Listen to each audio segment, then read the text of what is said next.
You guys rock. Welcome back to the channel, guys. I didn't actually plan on making this video, but I'm doing it for two different reasons. And with that being said, first and foremost, thank you. Thank you! You guys are amazing. I was floored when I put out my Nope review, and within a couple days seeing where it got to. For context, my highest viewed video is Dr. Zhivago of all things, and that's gotten around 6,000 views in a year and a half, year and 3/4. You guys put Nope, the spoiler-free review, at 9,500 views in a week. I was absolutely floored. And not only that, but I was at 188 subscribers. And I had a goal at the beginning of the year to try to get it to 250. And being July, I thought, all right, I might be able to get to 200. We'll see. It goes in spurts. But as of today, I have now gotten 61 more subscribers, and I am one away from my goal.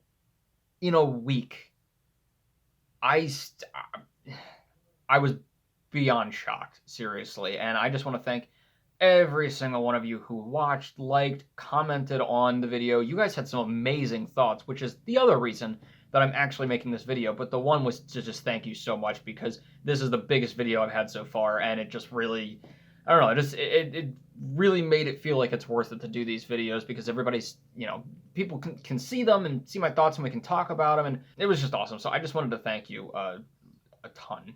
So, to the other reason that I'm making the video, like I said, you guys commented on a lot of things about the Nope review. And I don't know if it was because it was an early screening or if it was because of the movie itself, but you guys had a lot of thoughts on my video and specifically on the movie itself. After watching it again, because I went to see it with a couple friends and my brother on Tuesday, I just felt compelled to actually talk about this some more in a spoiler sense because there was just too many things that I wanted to address or talk about or think through. And I haven't seen any like if those explain videos or like why it ended this way or whatever, and anything talking about the movie, just because I wanted to give out my thoughts first, and then watch those, and then I'll see if I was wrong or right or whatever. But I wanted to talk about it just a little bit more. So first thing, there were just a couple things that I thought were really interesting, just little things. The first was that, and I didn't pick up on this the first time I watched it, but Keke Palmer's character comes in at the beginning, and there's that whole joke about how she says that the one guy was her great-great-granddaddy, and then OJ says that there's another great. And I thought that was just like a funny joke, but then later on, she puts in the tape in the house of her dad saying the whole speech, and he says great-great-grandfather because to him, that guy was his great-great-grandfather. So she was just repeating what he said, which was really cool. I think, well, a really great little detail that you could miss if you weren't listening out for it, because it just shows like how much they tried to resemble and looked up to their dad, that they just did the whole speech. Even with her energetic speech and having all of her other little asides in there, I thought that was pretty cool that she had that in just because it was in her brain to do that. Another small thing I thought was really cool, and this might not have bearing on anything, but the way that Steven Yeun describes the spaceship slash creature, he says, it's circular, it's got a big hole in the bottom about 2 school buses wide, I think, and it's a little flatter at the front. That looks like the description of a cowboy hat. So I thought that was kind of cool. And he was wearing a cowboy hat when he was saying that, so I thought that was pretty cool. It might not have meaning on anything, but I don't know. Apparently, there's also a number of references to the number 613. The first time it's mentioned is apparently when Steven Yeun says that there was 6 minutes and 13 seconds of chaos. I didn't even notice this part. My brother told me this. But then it was mentioned 1 or 2 other times. I don't know what that means. I mean, like Sweet Life of Zack and Cody, there's the Sweet 613, which was haunted. That's what I have. That's all I got. I don't know. What do you think that means? I also found it really interesting when I realized that Steven Yeun is actually only in 3 scenes of this entire movie. So he did a really good job for being in only 3 scenes, but I thought that was just kind of interesting when I realized that. Okay, on to some of the bigger stuff that you guys have been talking about. First, Gordy. That whole subplot, that was the big couple of scenes that were in addition to the main plot here that I was talking about in the comments and in my other video kind of are supposed to tie in thematically into this plot. And the whole thing with this movie that, from what I've heard from other people, and from what I gathered myself, is the message here supposed to be about exploitation. You know, whether that is in movies, that is in the news, exploitation of wild creatures and trying to tame them. And I'll get to this in a second. It seemed like there was a lot of things that he was trying to cover, and they weren't maybe all quite tight enough. But in terms of the Gordy thing and then this space creature, that was the clear message that he was trying to get across, is, you know, to not try to have to tame wild animals, and exploiting them for entertainment purposes. I thought that that was fine. I would have liked to have that tie in a little bit more, and for as big as it was and for as tense as it was, I would have liked to have had that tie in a little bit more, or just be talked about more. And I thought, okay, well, whatever, that's that middle element. But then somebody mentioned the shoe, and that's a good point, because I have absolutely no idea what that's supposed to mean now. And the only thing I could think was, you know, the balloons, we didn't see where they popped. We just assumed it was because of the ceiling, but we didn't see them pop. The only one we actually see pop, it's just floating, it doesn't touch anything, and then it just pops. So I'm wondering, was there some sort of alien thing there at the time? You know, was there some extraterrestrial or supernatural element that made the balloons pop and made the chimp go wild? I don't know. But the shoe, I'm at a loss. I mean, if you guys have any thoughts on what that means, I don't know, because that makes it feel like it should have tied in a more direct way. But I don't know. Okay, secondly, the TMZ guy. A lot of you guys thought that was kind of stupid, especially the fact that he knew about these things going on, but the government didn't. And I kind of mentioned this in those comments, but I really think that was more just a hyperbolic sort of metaphorical thing going on. I think the entirety of Don't Look Up is a good like comparison for the TMZ guy and this, because it's one of those things that it's realistic enough, but it's also so over exaggerated that it seems sort of ridiculous.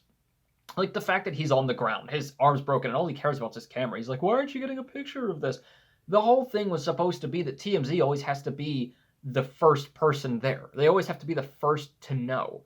And somehow they usually are. And it's really weird. And like, yeah, maybe he seemed like a caricature, but you know, TMZ's kind of made themselves a caricature. So I think that that's all that was. Is yeah, it was a little ridiculous, but it was supposed to be. It was supposed to be hyperbole because it was supposed to be just this one character to point out this really dumb thing. Tying into that, the final plan. And this, you guys actually have me going back and forth a little bit, trying to think about the end and what happened there, because somebody mentioned that how were they going to be able to get to the balloon, to release it if the TMZ guy hadn't come out on the motorcycle? And my first thought was, oh, OJ would have probably gone on the horse, but then he sacrificed himself and he stayed behind, and she had the bike, so she went and did it. But then when I went back and watched it again, I realized that that wasn't even part of the plan. I didn't think it was at first, and then I thought, you know, maybe I was wrong, but it's not part of the plan, because they were like, we did it, we got it done. Once they got the shot, there was no mention of like, okay, we need to do the next step. And if it hadn't been for the thing going out of control, she probably wouldn't have left. And then I don't even think that she planned to release the balloon until she got there and saw it. So that was all spontaneous. That wasn't part of the plan. Something else that wasn't part of the plan, which I also think was one of the dumber parts of the movie, was the cinematographer sacrificing himself for absolutely no reason. And this gets into, again, those themes that I think Jordan Peele wanted to talk about, but it wasn't really clear. He had something in the way of talking about movies and people who work in movies and how they act and what their mindset is. There was something there. I just couldn't quite get it to put together. But the one thing was definitely like the whole impossible shot thing. And I thought maybe the cinematographer was like, I'm going to get the impossible shot. It's almost magic hour. Let's do it. And he was going to get sucked up, but then he was going to get as much footage as he could, drop the camera at a height that he knew it wouldn't break so they could have the impossible shot. And he would have given himself, he would have literally like sacrificed himself for the best shot ever made or something. I thought that that's what was going to happen. And it didn't. He just brought it with him, and I thought that was kind of weird. I didn't think that made any sense because it had no meaning. As for the end plan overall, I didn't get to talk about this obviously because I didn't want to say what the creature was, but the whole thing was designed around getting the shot of the creature, which was great so that the government could believe them and then they could maybe try to do something about it. But the whole message was don't exploit animals. And so that was a little confusing. But also, then once they got the shot, what were they planning on doing? I guess just escaping. I guess their thing wasn't to try to kill it at least at first. And then when it opened up, well, I mean, what do you think that was? I want to know in the comments below what you think that was when it opened up because it was clearly like I guess it was at its most violent, its most aware, or predatory. I guess I don't know, but I thought the design of the creature was interesting. I definitely liked it when it looked more like a spaceship. But the design of the creature, like with the wings and the it looking like fabric was interesting because it's kind of like fabric, but you're not quite sure. I'll say this: one of the more intense scenes, and I think actually the creepiest scene in the movie, aside from the monkey scene, is when the 2 seconds, 2 minutes that we see them inside getting sucked up into the guts of the thing and they're being eaten and there's these things inside the walls of that was creepy. The sounds and everything. I thought it was interesting how it kind of looked more like a machine sometimes than it did a creature. All the other symbolism and imagery and everything, I honestly don't know what most of it's about. You got like the colors everywhere, like everything's rainbow colored. Maybe that's just to add some like fresh look to basically what's a desert. The black man on the horse, which I thought was really cool, and it bookended, which was really really awesome.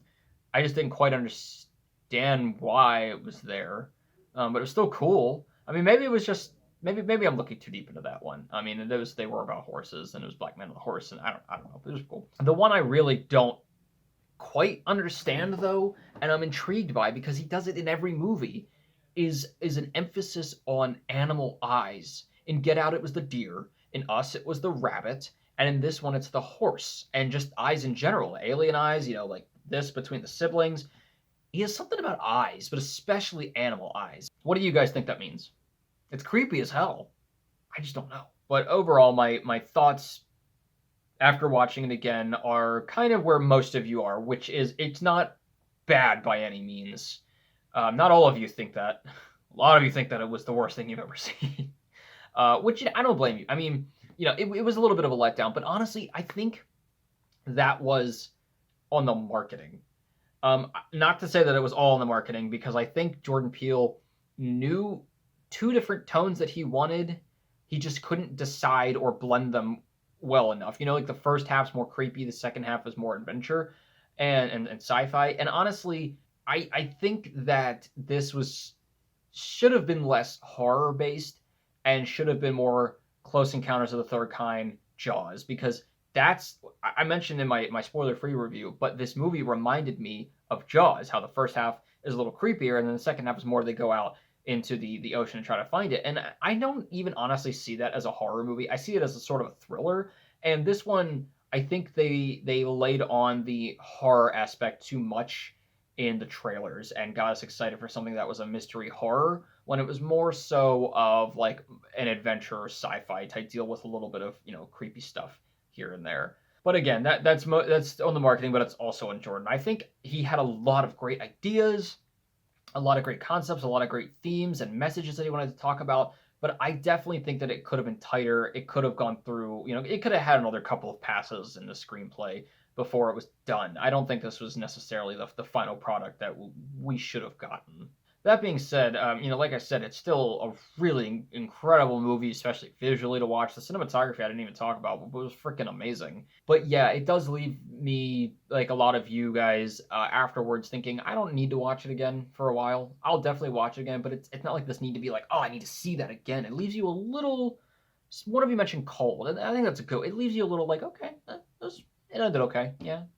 Could have been worse. But yeah, and I think I might have been a little premature to give it a 3.5 out of 4. I probably should have given a 3, but again, I mean, I'm not really going to make a huge deal out of changing it, just because it was still a really original concept, and I did have I mean, obviously I've had 2 videos now talking about it and discussing its themes and everything, so it did something right.